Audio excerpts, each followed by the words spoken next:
Let's talk about enterprise development in this country, and those statistics, and we're going to get from our guests, you know, over 80% of our economy is what we call informal. Informal is just those World Bank and other Wazungu ways of trying to categorize us. I think that's the formal economy. The only thing is that they are not recognized as pay as you earn directly and income tax.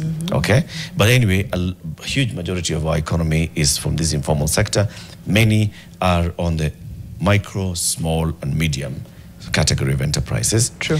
The KCB Foundation has been running a program called KCB 2Jiajiri, and the director of the KCB Foundation, Mendy Njonjo, is our next guest. Good morning, Mendy. Good morning. Thank you very much for joining us into this conversation. We want to talk about basically enterprise development in this country. What are the gaps? What are the opportunities? And what do we see as, you know, growth areas?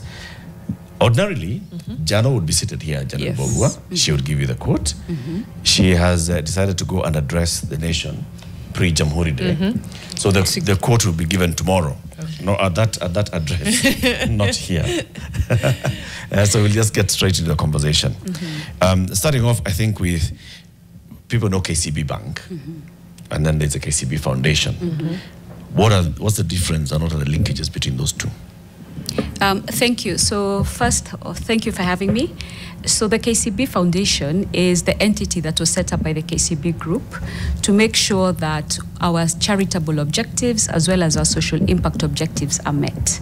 So KCB Bank, KCB Foundation are all part of the KCB Group, and collectively what we want to do is to make sure there is shared prosperity in the countries that the KCB Group either banks in or has an interest in.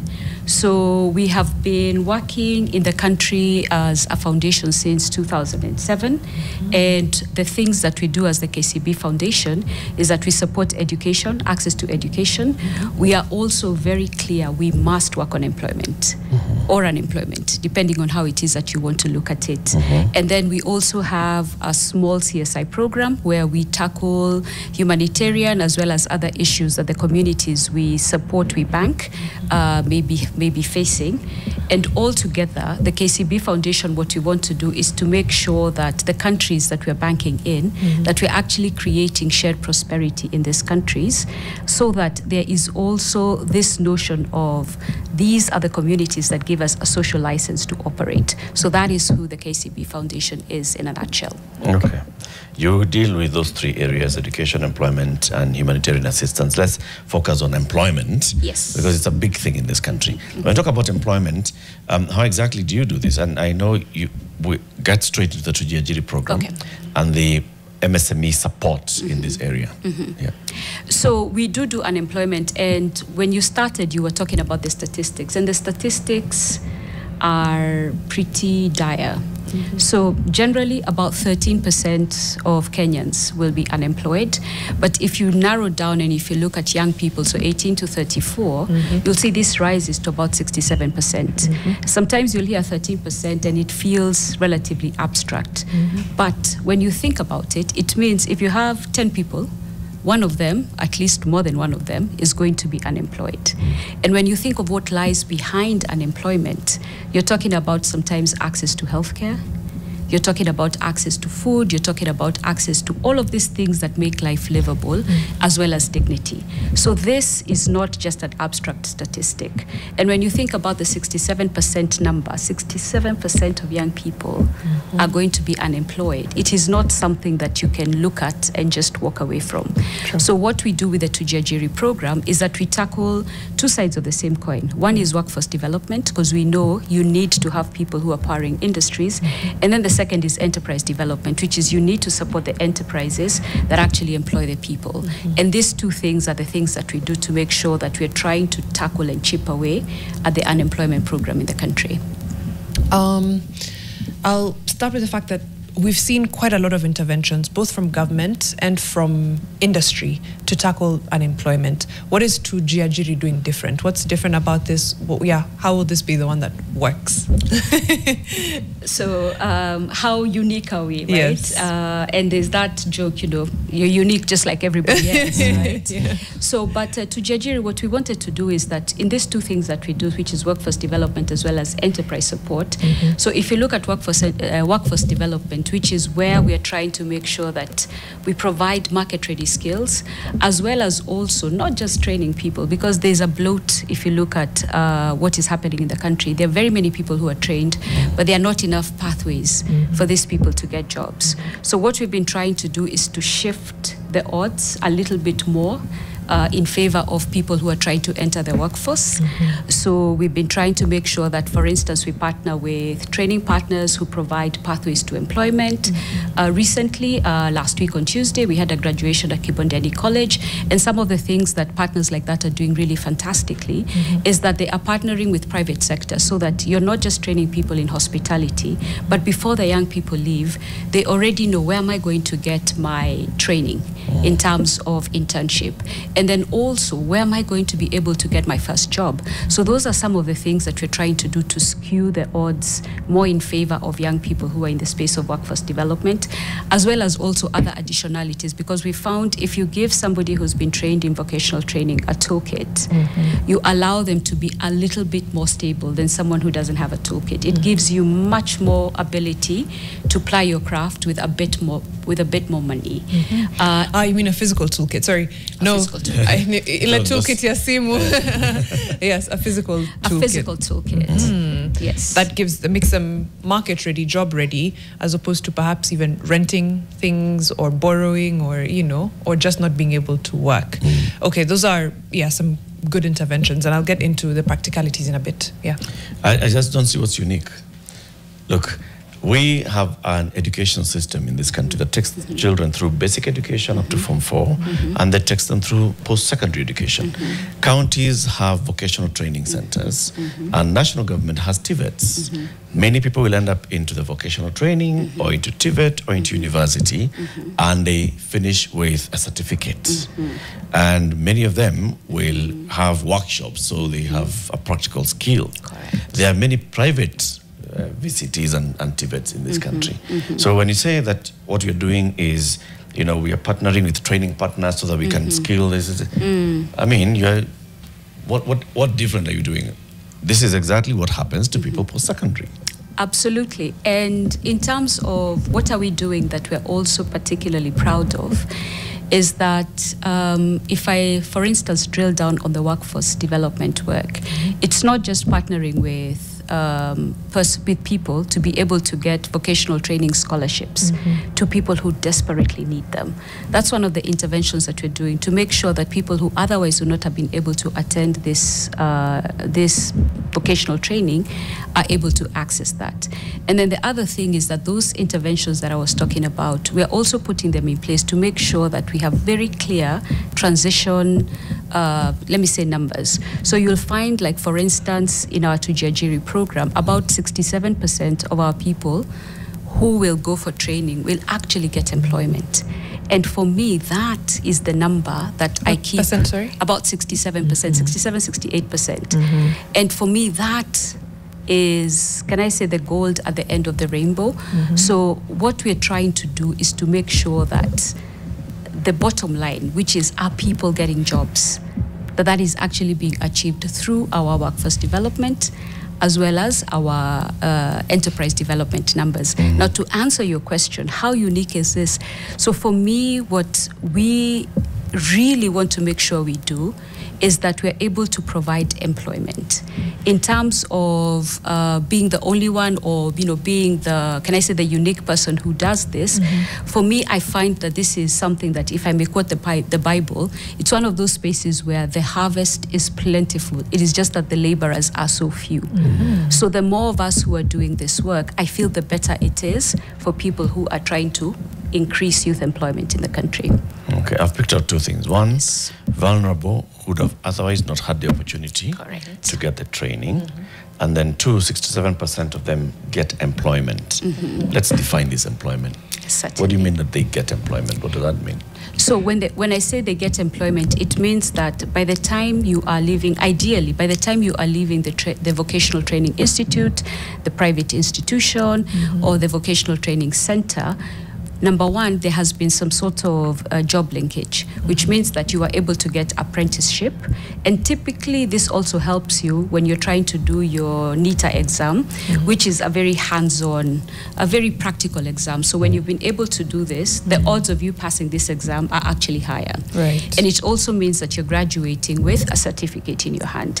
And then the second thing is that we are also partnering with training partners, so the private institutions and so on and so forth, who have already done a lot of work. KCB Foundation has also done a lot of work in terms of looking for placement, which means private sector partners who are going to be able to absorb these people as they graduate. So for me, that is where the partnership is directly linking to people being able to get jobs. So let me use the Kibondeni example because I've just mentioned it.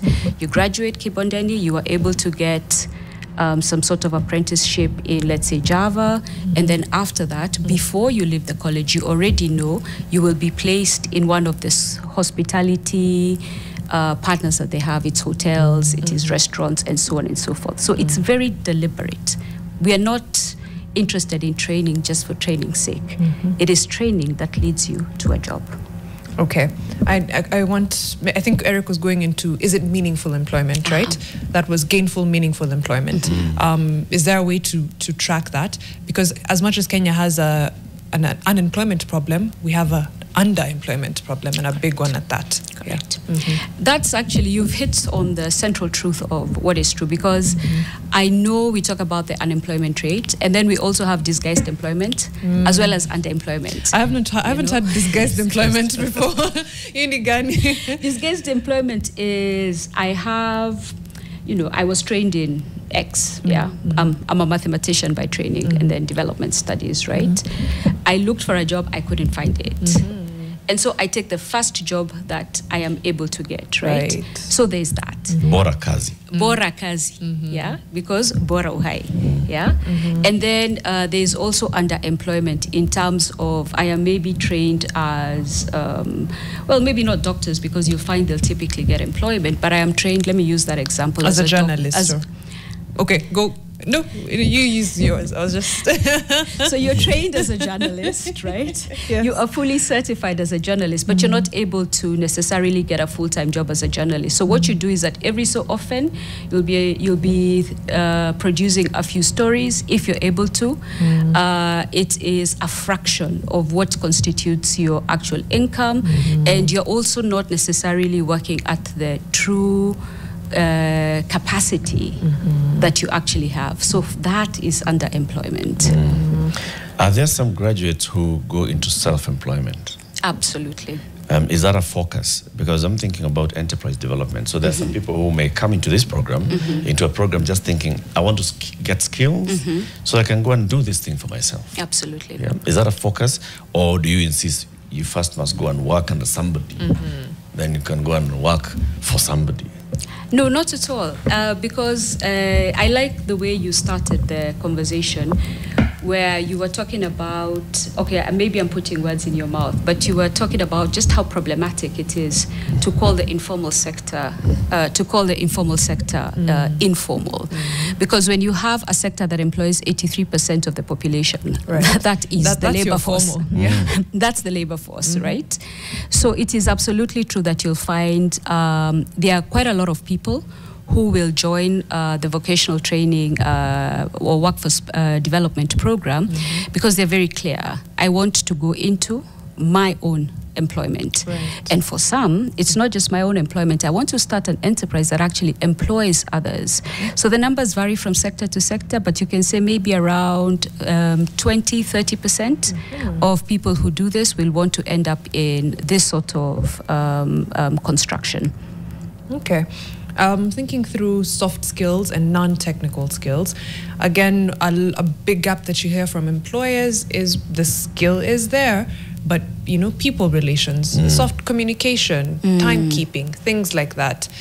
Does 2Jiajiri have any room for any of that? Because you're essentially matching them and placing them, and but is there any way that 2Jiajiri taps into that gap of soft skills and non-technical skills? Absolutely. And actually on that, there is a huge skill mismatch that happens in the country, because you'll find that while we churn at about, 800,000 to 1 million, depending on the year, people into the workforce. Oh, it's okay. Across the board. So people who've left high school, people who have dropped out of high school, primary school, secondary, universities, etc. About 800,000 to 1 million are, can I say, disgorged into the labor force.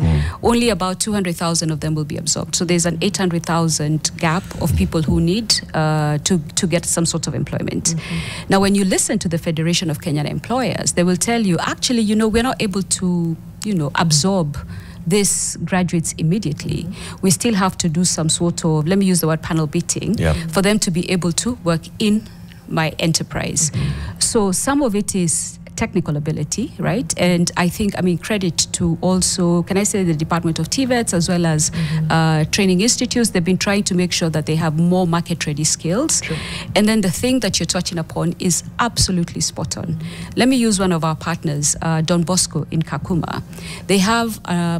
They are oversubscribed in terms of a graduate who goes through Don Bosco in Kakuma will almost invariably be employed before they leave school. And that is because of this soft skills training that you're talking about. Because they're being taught things like, integrity. And I know that sounds, integrity, Big word, but what is integrity? What does it actually mean? It's about the values in terms of how do you enter the workplace, right? How do you treat your time, your employer's time? How, those things that may sound little, but when you think of now being in a workplace and you're an employer, those are things that absolutely matter. Those things of how do you speak in a workplace? How do you, how do you speak to Eric in the corridors? How do you carry yourself? Buddha Niaje. That's how I speak to him. I'm joking. So, Niaje Buddha. Washroom ziko. Si nimekuuliza washroom ziko. Kwa nataka. Hi, excuse me, sir. And that's the CEO. Just to the corridor. So they're integral in terms of how do you land in the workplace and how does the workplace function, as well as other things that are really integral if you're looking at somebody who's trying to navigate the work life. Financial literacy, right? How do you manage your paycheck? What do you do with it, right? So those are some of the things that you find some training partners have put as part of their core curriculum, because they have found skills alone may get you the job, but they won't keep you in the job.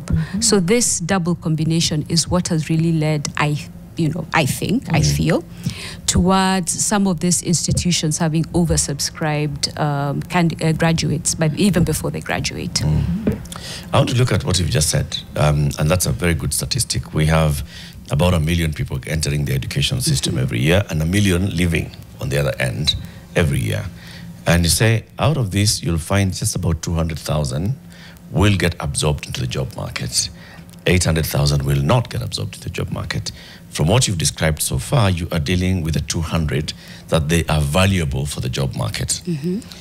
But you see, you're not addressing the elephant in the room here is the 800. Correct. And that's on the demand side. How is it that you found it difficult to actually look at how you can work with government to expand the MSME sector or the industry such that it can absorb all 1 million? Would it not be a better effort to actually work at increasing the number of enterprises that can employ people? Once you have that, then now you go and say, now let's improve the skill that is getting into this. I love your question, because your question actually points to the two things that drive unemployment. Number one is you need people who can actually work. And then number two, you need enterprises that can actually employ said people, which is why we do workforce development as well as MSME or enterprise support. And enterprise support, in terms of our intervention, we looked at what are the statistics. I think the statistics are that there's no shortage of enterprises that are being set up. But if you want to be truly impactful, you want to help those ones that about 90% in about 2 years, they get into this death spiral and they just die. Yeah. Those are the enterprises that we need to help. Because if you think of the sunk cost, the amount of money, effort, they've already tried to create a customer base, those are the enterprises that we must work with. And that is what is actually the bedrock of our 2Jiajiri program, because while we do vocational training, workforce development, the bulk of our activity is actually in this enterprise support. So we support nano entrepreneurs, we support youth-owned businesses, and what we were trying to do is to, number one, make them more to make them stronger. So through things like business development support. So how do you keep a set of books? How do you run your enterprise? How do you become more investor ready? Market, job linkages. Those are some of the interventions that we do. And then critically, we also try and make sure that with this investor readiness, that we're also linking them to finance. Because what plagues a lot of these enterprises is just you need money. Yep. You need financing. Yep. I think the statistics are about 1.7 trillion MSME finance gap in the country. Wow. It's not a small number. And you have financial institutions that want to lend to SMEs, but there's still some investor readiness that needs to be done so that they're able to absorb this cash. So that is the biggest gap. If you were to ask me, Eric, which I think you did, how do we square this circle? Close the MSME finance gap. That is how we're going to get to what it is that you're talking about. How do we do that? Because like you've just said, somebody has a good business idea in their head. It's good. They talk to their friend and the friend is like, wow. So they believe this is good. They go into whatever effort, whether it's selling their cow or a piece of land or just borrowing from friends and family to start up this very good idea. Correct. But then they don't have cash to actually keep it running. So they collapse, it dies. Good idea goes to waste. They came to a bank like KCB. KCB was like, huh? Do you have a bank account?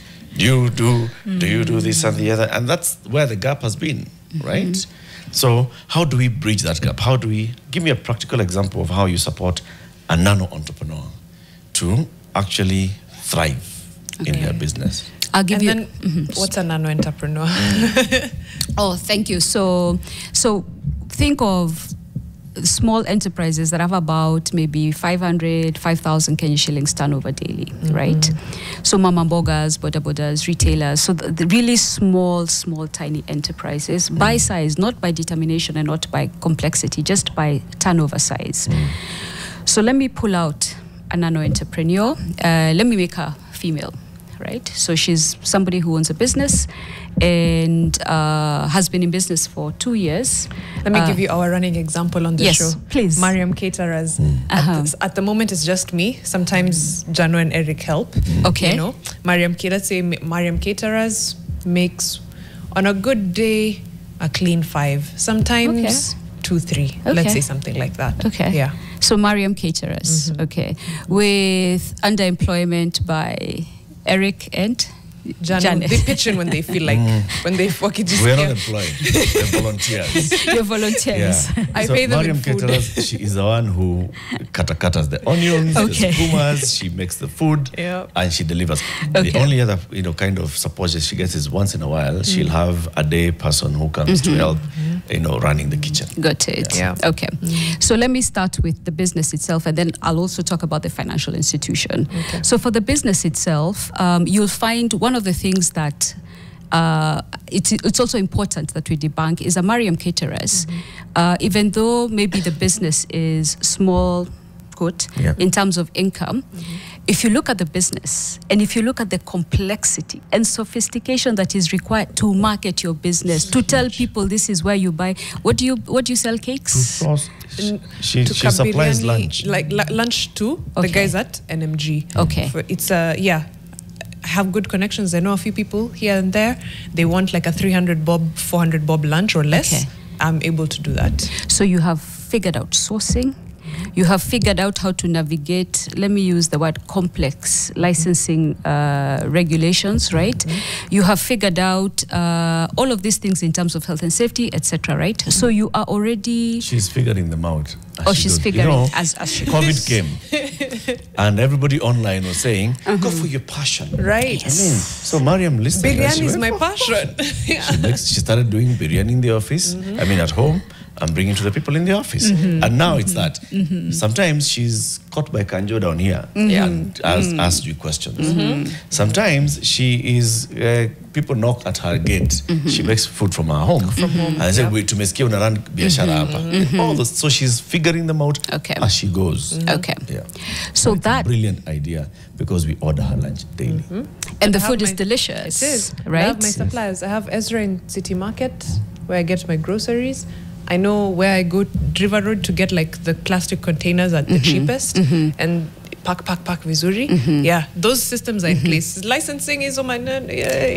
You're still figuring it out, right? Yes. But you've got presumably an online presence. Yes. That you're able to also now, even if it's within the Nation Media Group, you've been able to figure out how do I broadcast this, marketing, right? On my WhatsApp, on Instagram, yes. You've watched enough YouTube videos to be able to see this is how I keep it fresh, and this is, what's trending, etc., etc., etc.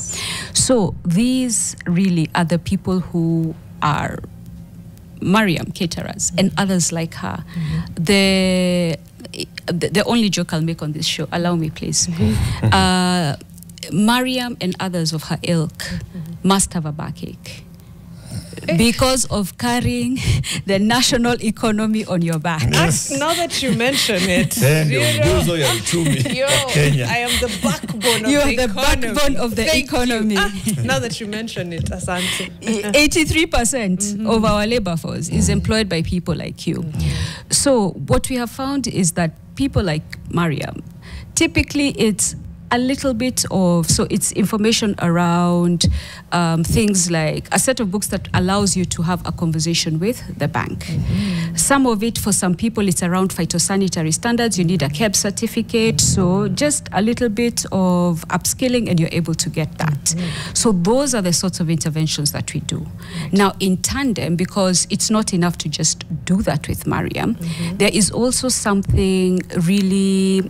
And I say this not just because I work for the KCB group, but because I honestly think it's something really phenomenal that happened in terms of what financial products allow you to access that financing in ways that grow your business, right? So what are the typical challenges that you're going to find people like you facing? Maybe I don't have collateral. That's exactly it. But if you have cash flow, and I can prove these are my 6 months of cash flows, then that conversation Eric was talking about in terms of you go to the bank, it is going to be like, so show me your cash flows, right? You don't necessarily have to have a title deed or this or that. Show me your cash flows for the last 6 months, right? And it doesn't even necessarily have to be a bank account. Show me your M-Pesa statements. I was about to ask, Let's have that conversation, right? So those are some of the products that the KCB Bank has also put in place specifically to support female-led as well as made enterprises. It's called the FLAME program. And then in addition to that, they have also put aside about 250 billion Kenya shillings to make accessible to female entrepreneurs who want to grow their businesses. And then the other thing you are probably tired of is this notion of not being treated like the boss that you are. Because there's a whole lot of literature that supports the idea that if you want to access finance, be it a chama, be it a formal financial institution, you will only go to places where you feel respected as the boss that you are. And for female entrepreneurs, painting a wall pink and saying we're ready for business, that doesn't cut it, right? So it's all of these things that really need to go into that mix in terms of how do you treat you as the entrepreneur you are. I'm not going to ask you for your husband's or your partner's, co-signing for your loan agreement. I'm also going to make sure that when you come for the financing, that I'm going to provide you with a relationship manager who walks the journey with you. And then it's also going to be credit that is tailored to how it is that you do business. If, for instance, you do your biggest sales during a season, right? That you can do things like repayments in terms of payments when the season hits. So you have to do demand in terms of what is happening with the enterprises themselves, as well as now supply in terms of the financial institutions, also have to be able to meet the entrepreneurs in the form that they are. And this is the work that KCB has been doing. Okay, that's the bank. That's now, the bank. The 2Jiajiri program, how does it support? What's the enterprise support for Mariam caterers? What is it that she would get? Yeah. So it is that slew of services that I was talking about in terms of we've partnered with business development support providers. And what they provide is training on those things that I was talking about in terms of things like financial literacy, things like marketing, because a lot of entrepreneurs say, that is perhaps one of the things that I would really like to improve on. It's things like, so becoming more investor ready, as well as also in some instances, especially in the agricultural sector, we also provide technical support. So you're a beekeeper, yeah? How do you keep a good set of hives, right? You're a farmer producer organization. Are you giving me the hives? Madam, we have a product. KCB Bank has a product that allows you to access this. Okay, you're in the bank. Yes. Yeah. So we provide support that you'll give. Absolutely. You're having somebody to come and tell her, you are a beekeeper. This is the best kind of hive. This is why you place the hive so that it attracts the bees, and so on and so forth. Yes. Okay, you're assuming that this person didn't know all these things, or is that what you have actually found from the market? People saying, I found out I was making hives out of buckets. Right. Nikajipata na hornets instead of bees, Or wasps. Oh, yeah. Right? No, that's actually a really fair question, because it's easier to go out with a training than it is to find out what do people really, really need and then provide said training.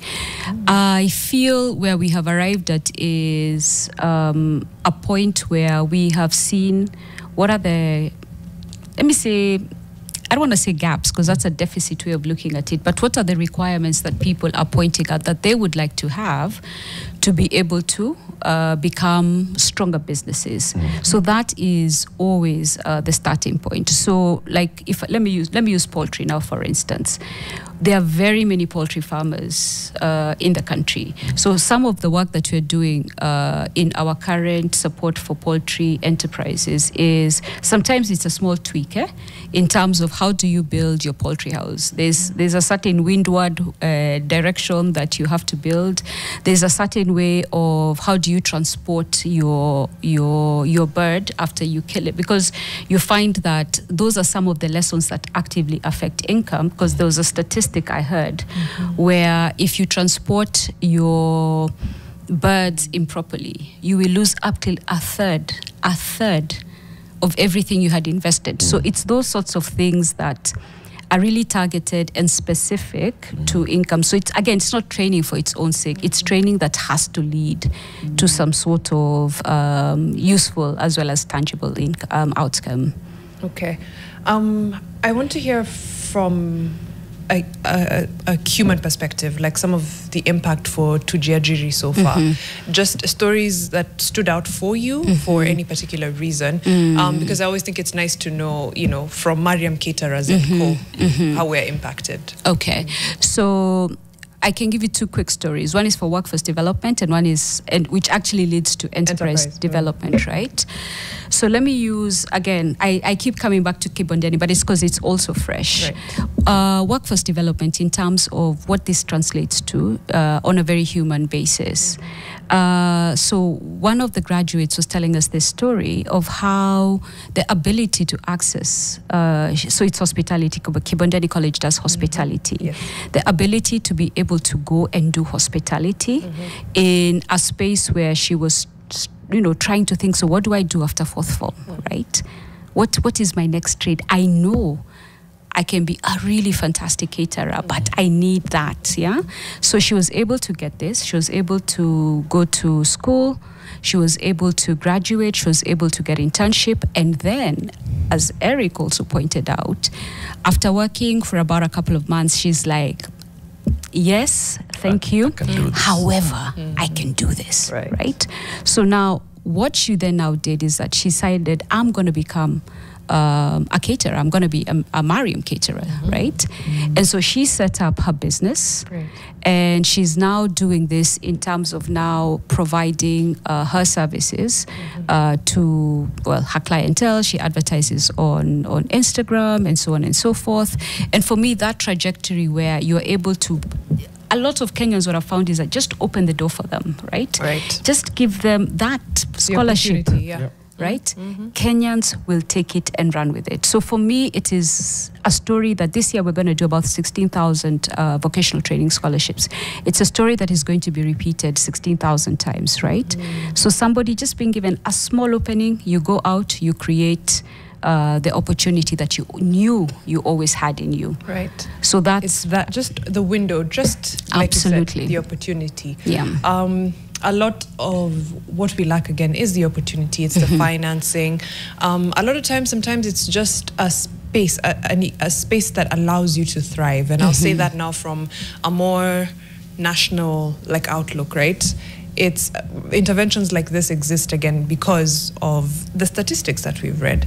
I'm thinking through anything that the foundation is doing as well, and even that 2Jiajiri is doing to make sure that the space is healthier, that essentially I shouldn't have to have interventions to create jobs. They just happen organically, like market forces, supply, demand, Yeah, that's the big one. Yeah, that's really, that's a big one. Because what you're talking about is a space where, right now what we're doing at 2Jiajiri, a lot of it is optimizing. So if it's workforce development, you're optimizing so that people are able to, get access to the jobs that are there. Or if it's enterprise support, you're optimizing so that fewer businesses fail.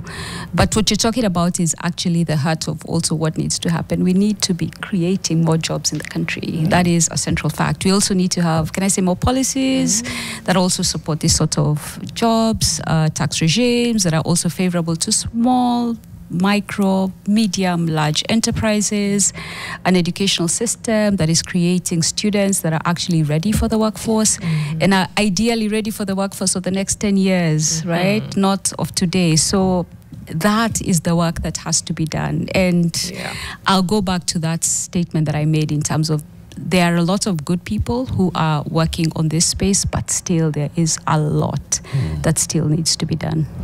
I'll ask about the numbers, but before the numbers, how does one benefit? How does Mariam Enterprises benefit from the 2Jiajiri program?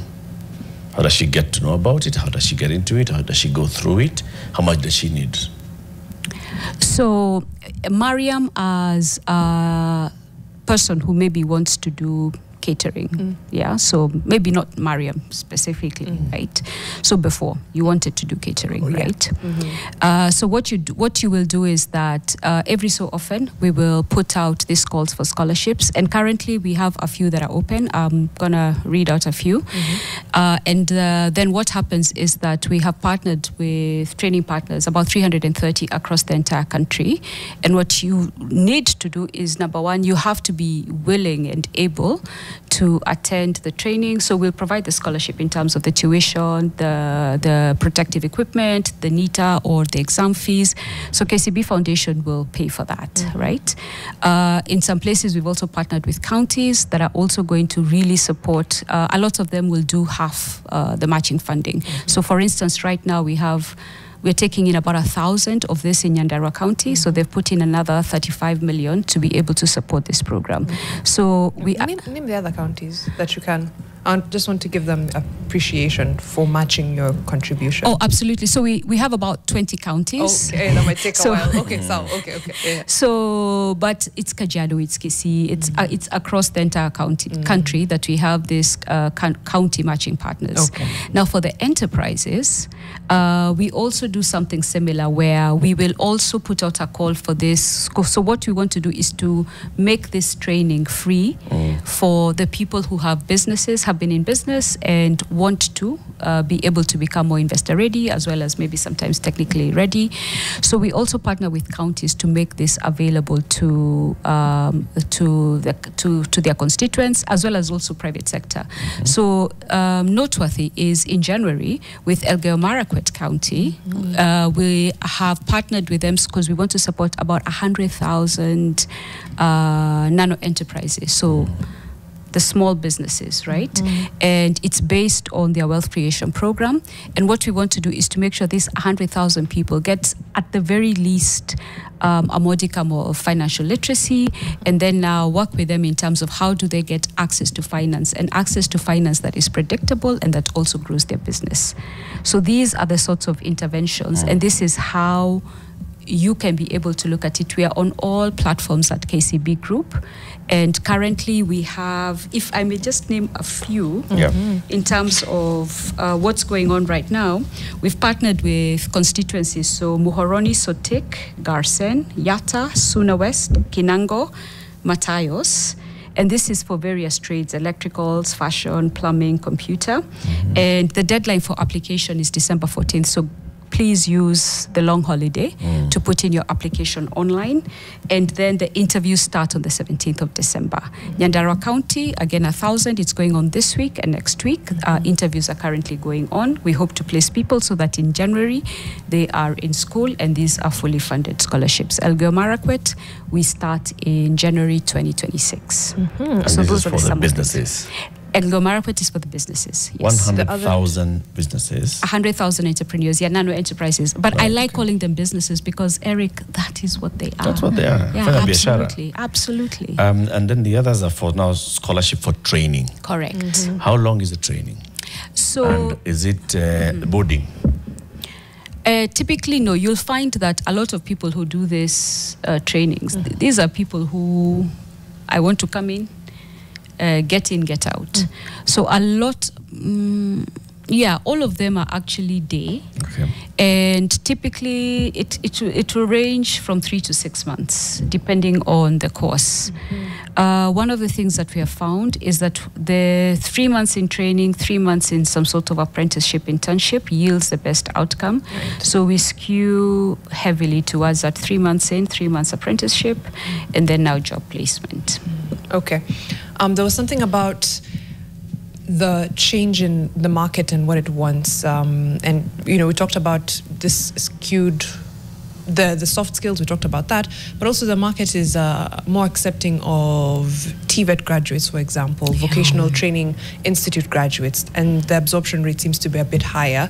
Then there's also another change on the other side, which is we're moving to like green economies, we're moving to AI, to tech. How is 2Jiajiri working towards now integrating this so that we don't end up getting left behind? Absolutely. That is spot on in terms of some of the interventions that we know we must work in. So for instance, let me pick AI. Like it or not, regardless of what you think about ChatGPT, AI is here. And it will either displace and or create a job for you and or enhance the job that you are. So we've partnered with institutions that are also doing this sort of training. Some of it is upskilling because there's some talent, there's some people who have, can I say, AI adjacent skills, right? So you've been trained as an analyst, and all you need is just a little bit of tweak, and then you're now going to be able to do this sort of work. Green skills. So we can look at the green transition as this big problem that we have, or you can look at it as a next big opportunity. So for instance, we have partnered with the State Department of TVET, and what we want to do is to make sure that we we are actually working with them to make sure that the graduates who are graduating are being trained in, can I say, green skills, so solarizing. We know, or I think we know, maybe it's the circle that I run with, people who've had negative experiences with a solar panel. So we need to have people who are able to place those solar panels properly. It is the business that is here to stay, and then associated industries around that. So those are the sorts of activities that we're doing. Because if you're only training for the work that we have today, then you're doing a disservice to these people who need to be in the workforce for the next, 30, 40 years. True. Train them for the jobs that are going to be there in 10 years' time. AI, green economy, climate change is real. Yes. If you're not working with people to make sure that they're trained in, be it agriculture, that also takes cognizance of the fact that this is a circumstance we're working with, then you're doing a disservice to your graduates. Big. Let me ask the numbers question now. Impact in numbers. Since 2016, when you told us that this is when the KCB 2Jiajiri program started, what numbers can you report? So we've provided about, in the last, so 2023 to date, we've provided about 23,000 vocational training scholarships. We've supported close to 74,000 enterprises. And in terms of what this translates to in terms of jobs, maintained, improved, or actually created, this translates to about 208,000 jobs in the last 3 years. Okay. In just the last 3 years? Yes. How much did you have to put in for this? What was your investment? So just for the project cost, so if you think of a vocational training graduate, it costs about maybe 60,000, let's say, per graduate to be able to put them through just the tuition. Right. And then if you think of an enterprise, slightly less, but for some who require more intensive support, so let me say about 50,000 per person, right, per enterprise. For the financial literacy, for the graduates, it's also costs about maybe 5,000, right? So all told, the annual spend on 2Jiajiri, which is I think what you're asking, so let's say about maybe $10 to $13 million, approximately, yeah. What's that in shillings? What's that? In shillings. Multiply now on 30. This is KCB, Kenya. It's Kenya Commercial Bank. Right? I mean, so $10 to $13 million. It could be 1.5 billion shillings. That's a lot of money. 1.5 billion? What's in it for KCB? Approximately.